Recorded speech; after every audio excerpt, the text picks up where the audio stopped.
So 2.5, we're going to be writing a function rule. Basically, it's word problems. We're going to take a word problem, and then we are going to translate it into an equation, and that's part 1. So we're just going to practice that a little bit. Then we are going to actually evaluate them in part 2. Okay, so right now we are just taking a word problem and translating it into an equation. Okay? Problem 1 says, you can estimate the temperature by counting the number of chirps of the snowy tree cricket. The outdoor temperature, and I'm going to underline this because this is where my equation is going to come from. The outdoor temperature is about 40 degrees more than 1/4 the number of chirps the cricket makes in 1 minute. What is a function rule that represents this situation? The first thing that you need to do in all of these problems is define your variables. So the things that are unknown in this problem, the outdoor temperature, so let's call it T. So T is going to be the temp. And then the other unknown is the number of chirps that the cricket makes. So I'm going to call that N. On your homework, on your quizzes, on your tests, this is showing your work. You have to tell me what the variables mean. If you just plug variables into your equation and you don't tell me what they mean, I don't know what the letters stand for. So you have to identify your variables. So then we're going to write an equation out this. The outdoor temperature is, what does is mean, guys? Equal. So that's going to be T equals about 40 degrees more than. So that's going to be 40 plus 1/4 the number of chirps, 1/4 N. That's your equation. All we are doing in this problem, or for this part, is translating from a word problem into an equation. That's all we are doing. Make sense? Easy? Okay, so let's look at page 129.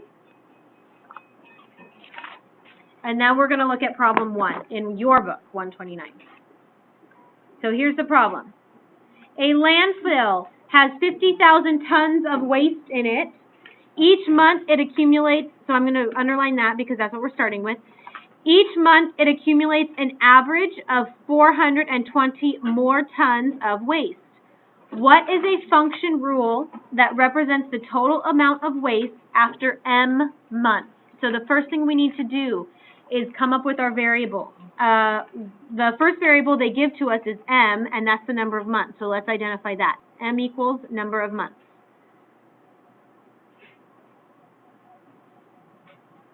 What would our other variable represent? The total amount of waste. What do you guys want to call that? T? Okay, so T equals total waste.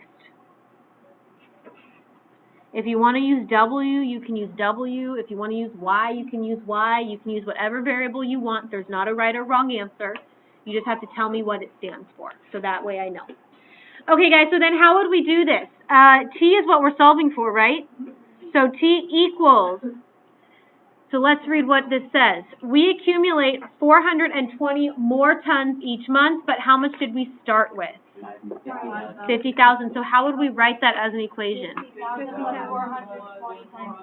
50,000 plus 420. T is our total waste. M. And that's your equation. 5,000, 50,000. Thank you. No, you have to put 5,000. Do not put 50K. So let's break this down, guys. Every equation basically has an initial value and a rate. What is the rate that our waste is growing? 420. So label that rate for me because this is going to come in handy in the next unit. And the 50,000 stands for what? How much we started with. We call that the initial amount. Okay, so our initial amount was 50,000. Even if no waste accumulates before we even start measuring, we automatically start with 50,000. Does that make sense? Okay, so here's what I want you guys to do. Practice this on your own. Do problem number 1, and then when you turn the page, do problem number 2 as well. Okay, so do problems number 1 and 2 right now on your own, or you can work with your partner. So number 1. A worker's earnings, E, are a function of the number of hours, N, worked at a rate of 8.75 per hour. Here's how you should have started. E equals total earnings. Or you could have just written earnings. Earnings. And N equals number of hours worked. Okay, so that's how you should have started. If you do not, it is not showing your work. You need to make sure that you show all of your work. So then how do I write this as an equation? What did you get? Who's in 36? No, Pecan, what did you get?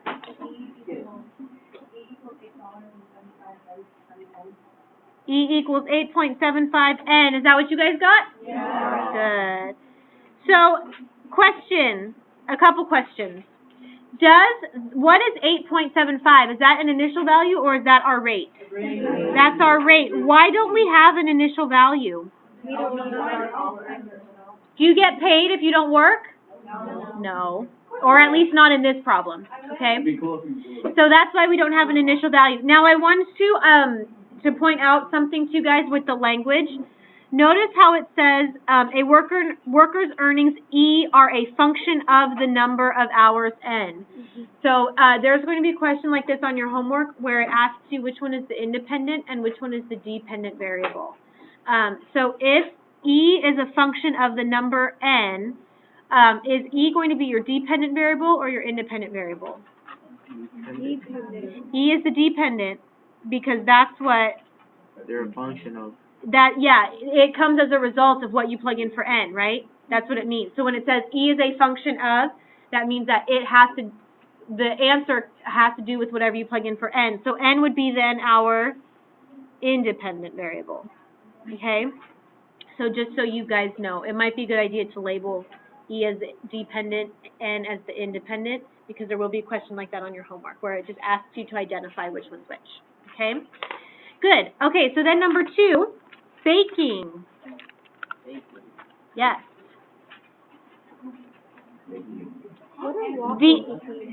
I have no idea. The almond extract. So almond extract is exactly like vanilla extract except made from almonds. An almond extract A remaining in an 8-ounce bottle decreases by 1.6 for each batch B of waffle cookies made. So we do know that A is the amount of extract.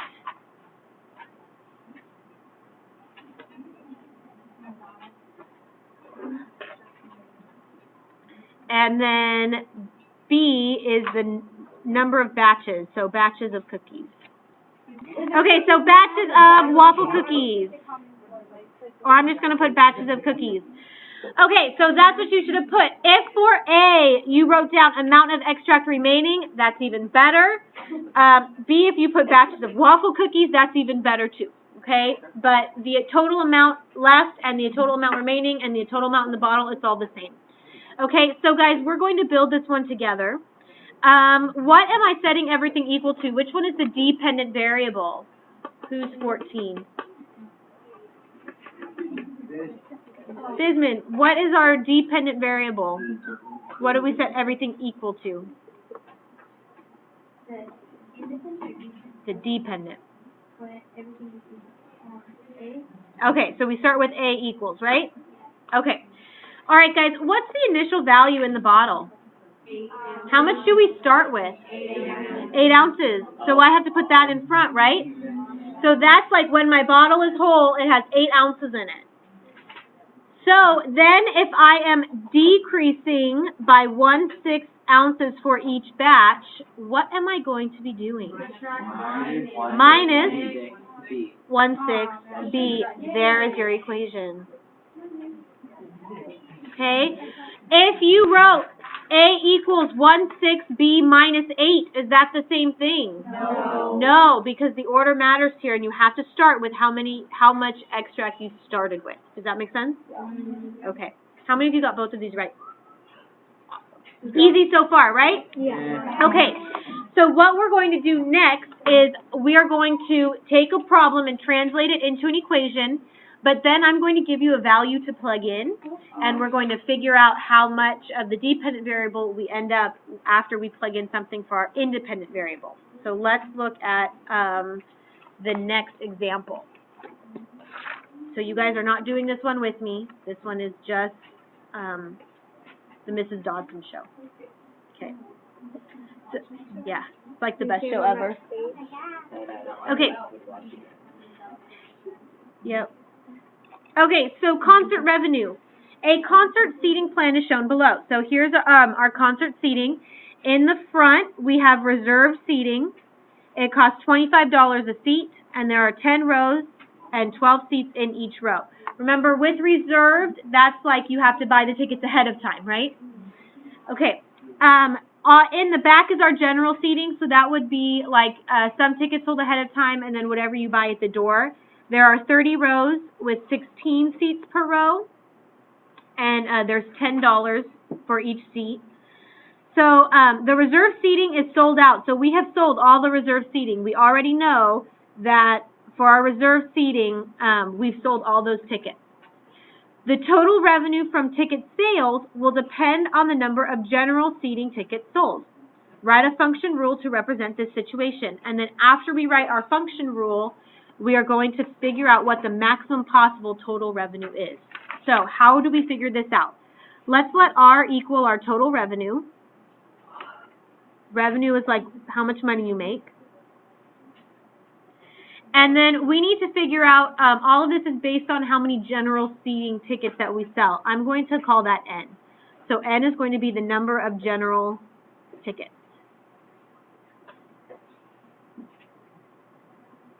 sold. Okay. So then let's write an equation for this. That's R equals. We already know that we sold out all the reserved seats. So can I figure out how much money we made from the reserved seating? 10 times 12 gives me how many total reserved seats there are, and then if they're $25 each, what would I do?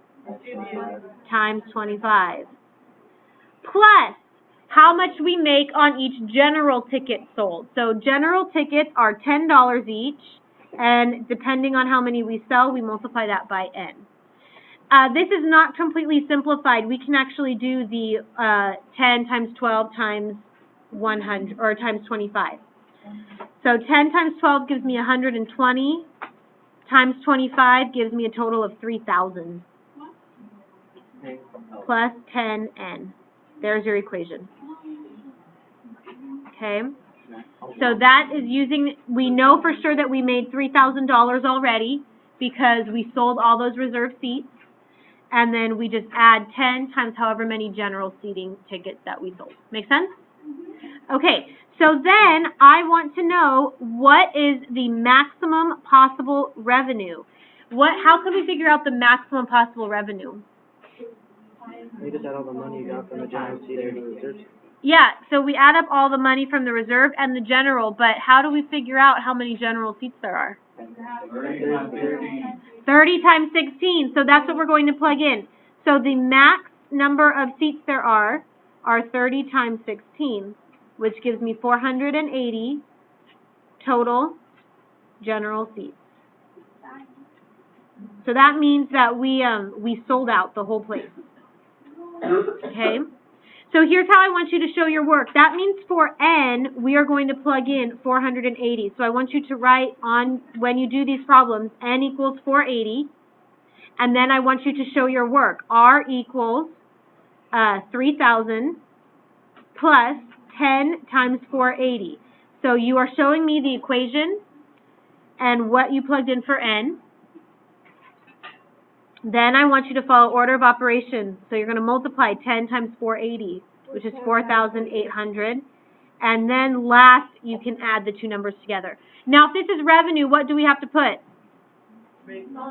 Dollars. Does the dollar sign go in front or behind? In front. And all of this comes out to $7,800.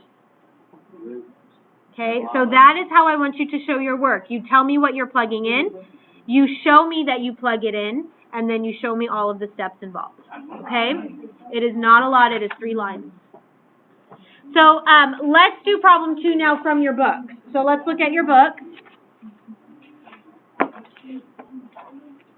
Problem 2. A kennel charges $15 per day to board a dog. So I'm going to underline that, $15 per day. Upon arrival, each dog must have a flea bath that costs $12. So it doesn't matter if you are keeping your dog there for 1 day or for 20 days. You're still going to pay $12 to give him a flea bath. Write a function rule for the total cost of N days of boarding plus a bath. How much does a 10-day stay cost? So our variables, they give us one, N, equals number of days. What's the other variable?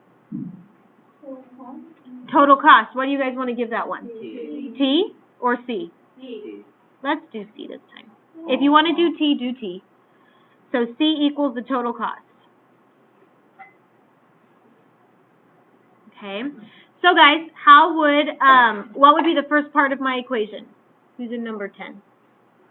Chewy. What would be the first part of my equation? How would we start it? N equals? N equals?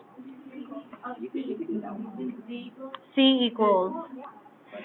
C equals what, guys? What are you paying no matter what or no matter how many days? Who's in 27? Maddie, what are you paying no matter what? $12. And then what, guys? Plus, what's the rate? 15N. So there's your equation. Okay, C equals 12 plus 15N. Then the question is, how much does a 10-day stay cost? Where am I going to plug in 10? N. So I need you to write it. N equals 10. And then you need to write it in this way, and on your homework you need to write it this way, and on your tests and quizzes you need to write it this way. C equals 12 plus 15 times 10. So you're showing me what you plugged in for N. And then we start evaluating. C equals 12 plus 15 times 10? 150. And so then your total cost is what? $162. Okay, and then box that also. So this is how I want you to show your work. Everybody got it? Okay, question, just out of curiosity, let's see. Does a 5-day stay cost half as much as a 10-day stay? Explain why. How many of you guys think a 5-day stay will be exactly the same, or half of the 10-day stay? Who thinks it will not be half of the 10-day stay? Why? Brianna, why? Yeah, let's do the work and let's see what happens. So if N equals 5, that C equals 12 plus 15 times 5. What's 15 times 5? 75. Okay, and then 12 plus 75 gives me $87. Is 87 half of 162? No. Half of 162 is 81. But what did you notice? If the cost for just the days was 150 and 10, is 75 half of 150? Yeah, so cutting the number of days in half cut the total cost for the days in half, but not the $12, so not the cost of the bath. So let's write that in words. Okay, so how do we want to start this? So first, no. Making the stay shorter.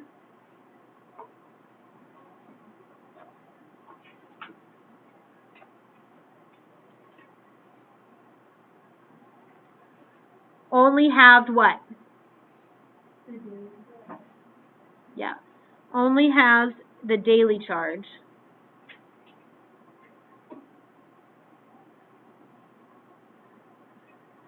But we also had to pay for the bath, right? So not the bath charge. Okay. So halving the number of days that you stay, half how much you pay for all the days, but you still have to include that $12 for the bath. Okay? All right, so here's what I want you guys to do. You can work by yourself. You can work with your neighbor. I want you to do number 3, aviation, and number 4, diving. Okay? So do numbers 3 and 4 for me now. I'll leave problem 2 up. Number 3 says that a helicopter hovers 40 feet above the ground. So that means that it's not going any lower than 40 feet. That's its starting position. Then the helicopter climbs at a rate of 21 feet per second. Write a rule that represents the helicopter's height above the ground as a function of time. What is the height after 45 seconds? So you should have put h equals the height of the helicopter, t equals time. Your equation should have been h equals 40 plus 21t. How many of you guys got that correct? Awesome. Now, before you plugged in 45 seconds, how many of you guys double-checked to make sure that our rate also had seconds in it? Anybody? I did. Because what if it had asked us what was the height after 1 minute? What would you have had to do? Multiply 45 times 60. Convert it into seconds. So what would we have actually plugged in? 60. Because the rate is in feet per second. Does that make sense? So you have to make sure that your units are matching up. In this case, it does. So here's how you should have shown your work. H equals 40 plus 21 times 45. 21 times 45 is 945. And then you can add 40, so you should have got 985 feet. Make sure you put feet at the end of it. How many of you got this one correct? Awesome. Everybody good so far? Yeah. Okay, the next one was the tricky one, so let's look at number 4. Number 4 says, a team of divers assembles at an elevation of negative 10 feet relative to the surface of the water. So when we're talking about feet or altitude in terms of like ocean level, anything below the water is in the negative range. So negative 10 feet means that they've met 10 feet below the surface of the water, okay? Then the team dives at a rate of negative 50 feet per minute. Write a rule that represents the depth d as a function of time t. What is the team's depth after 3 minutes? So d was the depth, t is the time. Your equation should have been d equals negative 10 minus 50t. How many of you guys got that? Awesome. Why is the rate negative? Because you're going down. We're going further and further down, right? Okay, so then we plug in t equals 3 because we're going down at a rate of 50 feet per minute and 3 is in minutes, so we're good there. So d equals negative 10 minus 50 times 3. d equals negative 10 minus 150, which gives us a total of negative 160 feet. Is it okay that my answer came out negative? Yes, it has to be because we're below the surface. If you wrote your answer as 160 feet below the surface, I also would have accepted that. Okay? But negative 160 is actually a little bit more precise. Okay?